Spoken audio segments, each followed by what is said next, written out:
नमस्कार। ये डेटा क्या कहता है कि एक नए एपिसोड में आप सबका स्वागत है। मैं हूं अजय प्रकाश। आज का एपिसोड इस बारे में है कि क्या बीजेपी किसी फॉर्मूले या मॉडल के अंतर्गत काम कर रही है जिसे देखकर ये बताया जा सके कि कब और किस समय विपक्ष की सरकार किसी प्रदेश में गिराई जाएगी। काश ऐसा के हो सकता कि कोई जादू की छड़ी हो और सब विपक्ष वालों को ये पता हो कि कब उनकी सरकार गिरेगी। तो ऐसा फॉर्मूला तो नहीं है, लेकिन एक मॉडल ज़रूर बना है, एक मैथमेटिकल मॉडल जिसे देखकर आप भी आश्चर्यचकित रह जाएंगे। और ये फॉर्मूला ये भी बताता है कि महाराष्ट्र की सरकार का गिरना तो बहुत पहले ही तय था, जिसे अंग्रेजी में कहते हैं it was just a matter of time. Maharashtra में सबसे पहले तो शिवसेना ने ही बीजेपी को धोखा दिया। वो एनडीए का एक हिस्सा थे, लेकिन इलेक्शन के बाद उन्होंने साइड चेंज कर ली केवल इसलिए कि उद्धव ठाकरे चीफ मिनिस्टर बनना चाहते थे। ये हमेशा से पता था कि एमवीए सरकार महाविकास अघाड़ी ज्यादा दिन नहीं चलेगी। एमवीए का अलायंस दो विपरीत आइडियोलॉजी में तीन पार्टियों का मिश्रण था जो ज्यादा दिन नहीं चलने वाला था। और ये उम्मीद लगाई जाती थी कि या तो कांग्रेस और या एनसीपी अलायंस से पहले बाहर हो जाएगी, लेकिन दुश्मन अपने ही बीच में निकला। एमवीए सरकार जो है करीब 2.5 साल चली। पिछले 1-2 सालों में दो सरकारें और थी जहां पे बीजेपी ने विपक्ष को विस्थापित करके अपनी सरकारें बनाई। पहला था कर्नाटक। जैसा कि आपको याद होगा, कर्नाटक में पिछला चुनाव मई 2018 में हुआ था। उसके बाद कांग्रेस जेडीएस ने मिलकर वहां सरकार बनाई थी, लेकिन ये सरकार केवल 15 महीने चली। बीजेपी को केवल 20 एमएलए की जरूरत थी सरकार का तख्ता पलटने के लिए, और इसलिए उन्होंने कांग्रेस के एमएलए को टारगेट किया और ये हासिल किया। अगस्त 2019 में येदियुरप्पा वहां के मुख्यमंत्री दोबारा बने। और आपको मध्य प्रदेश भी याद होगा, जहां नवंबर 2018 में पिछला चुनाव हुआ था और कमलनाथ ने कांग्रेस की सरकार बनाई थी। यहाँ पर बीजेपी के पास केवल 15 एमएलए शॉर्ट थे, इसलिए उन्होंने ज्योतिरादित्य सिंधिया के ग्रुप को टारगेट किया। वो बीजेपी में आ गए और ये सरकार केवल 19 महीने चली। मार्च 2020 में शिवराज सिंह चौहान वहां के मुख्यमंत्री वापस बन गए। और ये तो आप सब जानते ही हैं कि बीजेपी तभी ऐसा करती है जब उसके पास एमएलए हाफ वे मार्क से थोड़े बहुत ही कम हो। और जब बीजेपी को 10, 20 या 30 एमएलए की शॉर्टेज होती है, तो प्रश्न जैसे अंग्रेजी में बोलते हैं, it is not a question of if, it is only a question of when BJP will strike. तो क्या हम पूर्वानुमान लगा सकते हैं कि कौन से राज्य में विपक्ष की सरकार अब गिरेगी? प्रोग्राम देखते रहिए, मैं एनालिसिस करूंगा और अंत में आपको इस सवाल का जवाब बताऊंगा। इसको जानने के लिए मैंने एक बीजेपी का स्ट्राइक इंडेक्स निकाला है कि कब बीजेपी किसी दूसरे राज्य पर, जहां पे ऑपोजिशन राज्य करता है, कब वो स्ट्राइक करेगी और कब वहां की सरकार गिर जाएगी। ये इंडेक्स बहुत ही सीधा साधा है और आप भी इसको निकाल सकते हैं। आप बीजेपी और उनके अलायंस की सीट लीजिए, उसमें से विपक्ष की जो सीटें हैं और उनके अलायंस के घटा दीजिए, और उसको टोटल जो सीट्स हैं उस असेंबली में उससे आप डिवाइड कर दीजिए, तो आपके पास एक नंबर आ जाएगा। जो भी नंबर आए उसको आप प्रतिशत में कन्वर्ट कर दीजिए। तो ये जो स्ट्राइक इंडेक्स है, इसकी रेंज -100% से लेकर +100% तक रहेगी। अगर ये नेगेटिव है तो इसका मतलब है कि ऑपोजिशन वहां पर रूल कर रहा है, और अगर ये पॉजिटिव है तो वहां पे बीजेपी और उनके एलाइज की सरकार है। उदाहरण के तौर पर मैं ये स्ट्राइक इंडेक्स दो स्टेट्स के लिए निकालूंगा। कर्नाटक में देखते हैं कि तख्ता पलटने से पहले क्या था, स्ट्राइक इंडेक्स, और उसके बाद क्या था। बिफोर द स्ट्राइक यानी कि जब कांग्रेस और जेडीएस की सरकार थी तो बीजेपी के पास 104 सीटें थीं, विपक्ष के पास उस समय 117, उसको 224 जो वहाँ पे असेंबली सीट्स हैं उससे डिवाइड किया और इसको परसेंटेज में कन्वर्ट किया तो ये 5.8 आता है। इसको राउंड ऑफ करके -6% ये फिगर आया। माइनस मतलब विपक्ष की सरकार है और 6% मैं आपको आगे एक्सप्लेन करूंगा। जब तख्ता पलट गया तो बीजेपी के पास 122 सीटें हो गई, कांग्रेस जेडीएस के पास 102, उसको डिवाइड किया 224 से तो ये 9% हो गया। ये नंबर पॉजिटिव हो गया और बीजेपी की यहाँ पर सरकार बन गई। दूसरा उदाहरण देखते हैं महाराष्ट्र का। जिस समय श्री उद्धव ठाकरे मुख्यमंत्री थे, महाविकास अघाड़ी की सरकार थी, उस वक्त बीजेपी के पास 105 एमएलए थे, 154 थे महाविकास अघाड़ी में, इसको घटाया 288 से डिवाइड किया, ये आंसर आया -17%। उसके बाद अभी लास्ट वीक में ये चेंज हुई सरकार, बीजेपी और उनके साथियों के पास 165 एमएलए हो गए, 118 महाविकास अघाड़ी में, तो ये फिगर 16% पॉजिटिव आया, यानी कि बीजेपी और उनके एलाइज की सरकार बनी हुई है। तो बीजेपी का स्ट्राइक इंडेक्स आप अब निकाल सकते हैं। वो निकाल के आप उसको एनालाइज कैसे करेंगे? जो अगला फिगर मैं अब दिखा रहा हूं वो उसकी आंसर शीट है। ये डायग्राम आप अपने पास रख लीजिए और जब भी आप स्ट्राइक इंडेक्स निकालें तो इससे मैप करके पता लगा लीजिए कि क्या होने वाला है। तो सबसे पहले 40% और उसका ऊपर पॉजिटिव, यानी कि बीजेपी सरकार वहां पे उस राज्य में अच्छी तरह से अच्छी मेजॉरिटी के साथ बनी हुई है, इसमें उनको कोई खतरा नहीं होता। अगर ये पॉजिटिव है 10 से 30% के बीच में, यहाँ भी बीजेपी की सरकार बनी हुई है, अच्छी तरह बनी हुई है, लेकिन फिर भी वो लोग थोड़ा विजिलेंट रहते हैं, अपने एमएलएस के ऊपर एक तरह से निगरानी करते रहते हैं कि कहीं वो दूसरी पार्टी में न मिल जाए। जीरो स्ट्राइक इंडेक्स कैटेगरी का मैं अंत में इसके बारे में बताऊंगा क्योंकि ये एक स्पेशल कैटेगरी है।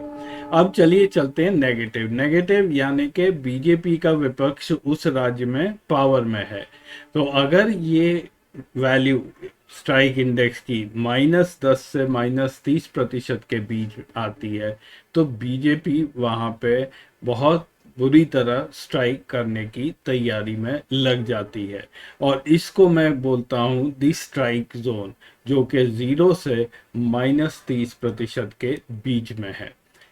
उसके बाद -40 से -50, यहाँ पे हालांकि बीजेपी डायरेक्ट स्ट्राइक कर नहीं सकती है क्योंकि एमएलए का डिफरेंस थोड़ा ज़्यादा है, लेकिन फिर भी विपक्ष पर एक नज़र बनी रहती है कि क्या शायद पॉसिबल कभी हो सके कि वहाँ सरकार बदल जाए। -60 से -100 में यहाँ पे विपक्ष अच्छी तरह से अपने को स्थापित करके सरकार चला रहा है, उनको बीजेपी छोड़ देती है, केवल उनके लीडर्स को किसी न किसी तरह एंगेज करती है। एंगेजमेंट का मतलब आप समझ गए होंगे कि रूलिंग पार्टी के पास आज की तारीख में बहुत सारे तरीके हैं कि वहाँ के लीडर्स को बिजी रखे। अब जीरो का मतलब है कि बीजेपी और विपक्ष के एमएलए लगभग बराबर हैं और वहाँ पे सरकार बीजेपी ने किसी के साथ मिलकर बनाई हुई है। द केस इन पॉइंट यहाँ पे जैसा कि बिहार है, और जब ऐसा होता है तो बीजेपी उस जो उनका पार्टनर है उसको बहुत अच्छी तरह ट्रीट करती है, जैसा कि वो नीतीश कुमार जी को करे जा रहे हैं। बिहार में हालांकि बीजेपी की सीट ज़्यादा थी, लेकिन मुख्यमंत्री उन्होंने नीतीश कुमार को बनाया और नीतीश कुमार को काफ़ी कुछ वो करने दे रहे हैं।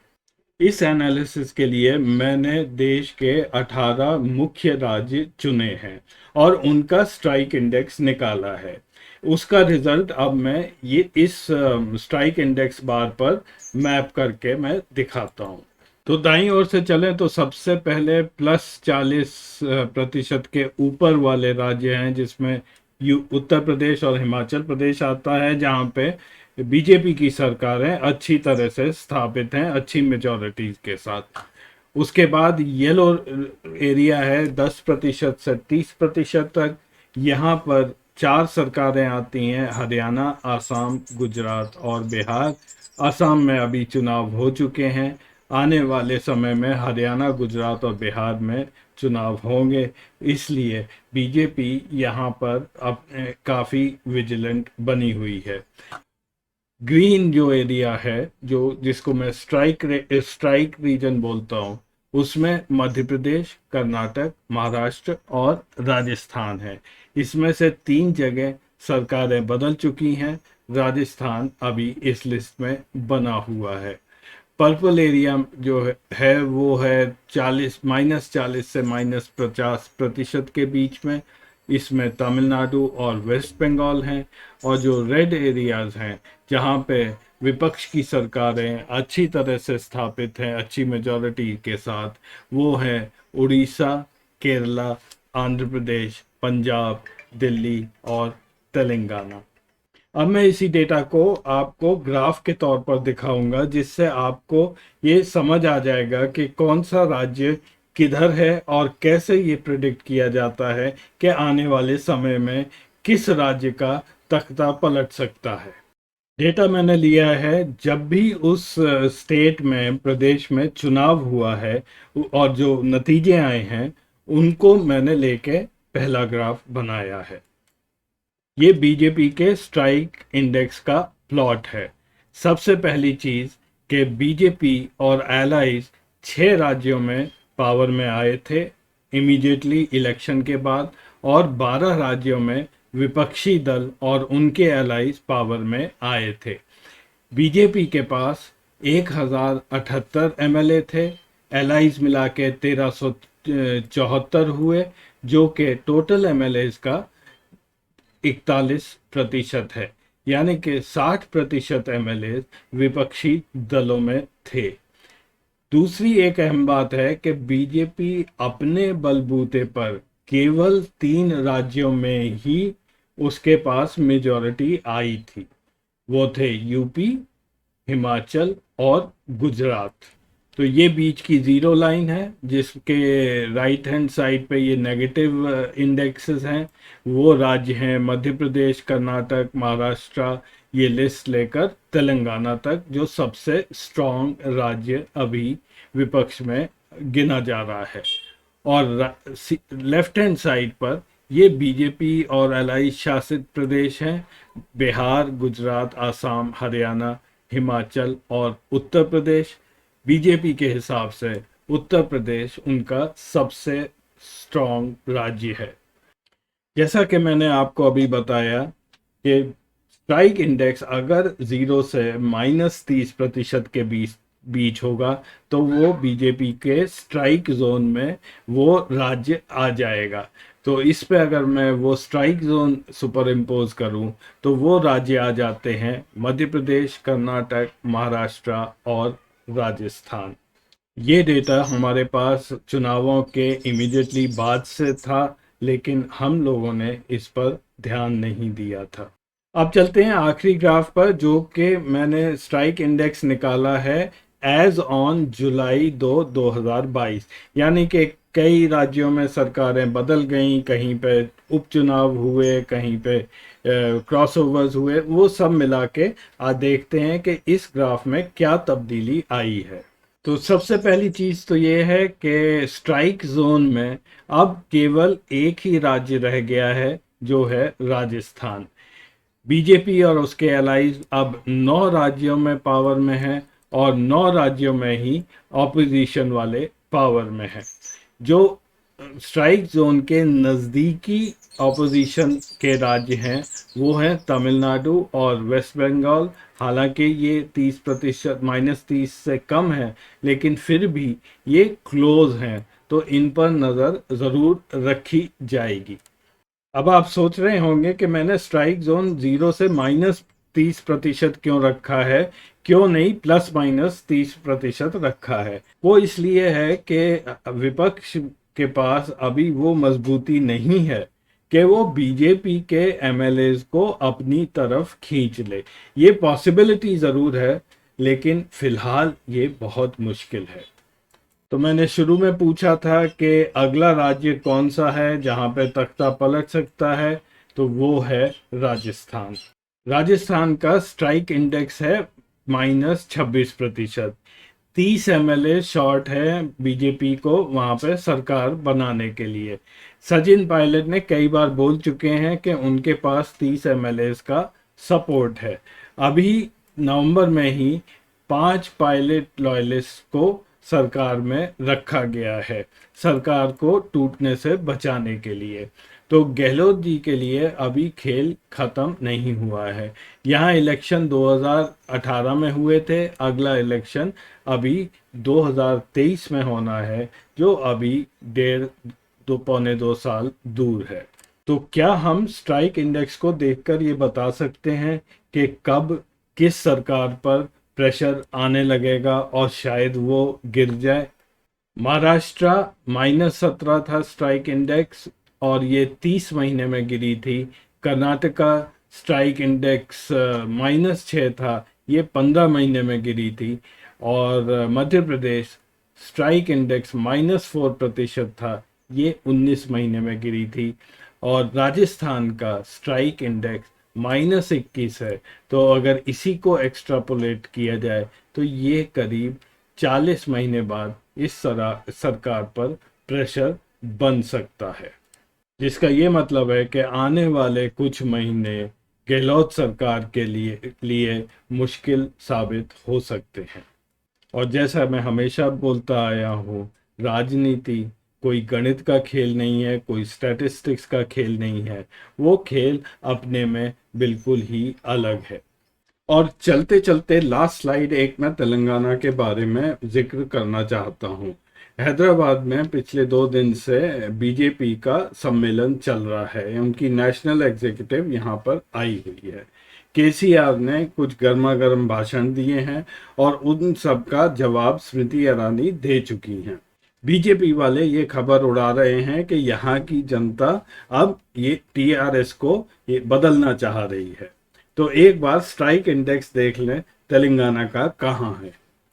ये तेलंगाना राज्य का इलेक्शन के बाद स्ट्राइक इंडेक्स है, जो -79% था। उस समय भी ये देश में सबसे स्ट्रॉन्ग ऑपोजिशन स्टेट थी। अब 2018 से और आज 2022 के बीच में तेलंगाना वीक हुआ है या स्ट्रॉन्ग हुआ है, ये देखते हैं स्ट्राइक इंडेक्स के द्वारा। तेलंगाना का स्ट्राइक इंडेक्स, जैसा मैंने कहा, -79% था 2018 में। ये आज चेंज होकर -90% हो गया है। यानी कि पिछले 4-5 साल में तेलंगाना में केसीआर गवर्नमेंट टीआरएस ज़्यादा मजबूत हुई है। ये देश में इस वक्त सबसे मजबूत सरकार है और टीआरएस को हिलाना बीजेपी के लिए इस इलेक्शन में तो शायद इम्पॉसिबल ही रहेगा। ये केवल एक एम्पिरिकल मॉडल है जो मैंने बनाया और आपसे शेयर किया। तो आज के एपिसोड में बस इतना ही। अगले हफ्ते फिर मिलेंगे, तब तक के लिए नमस्कार।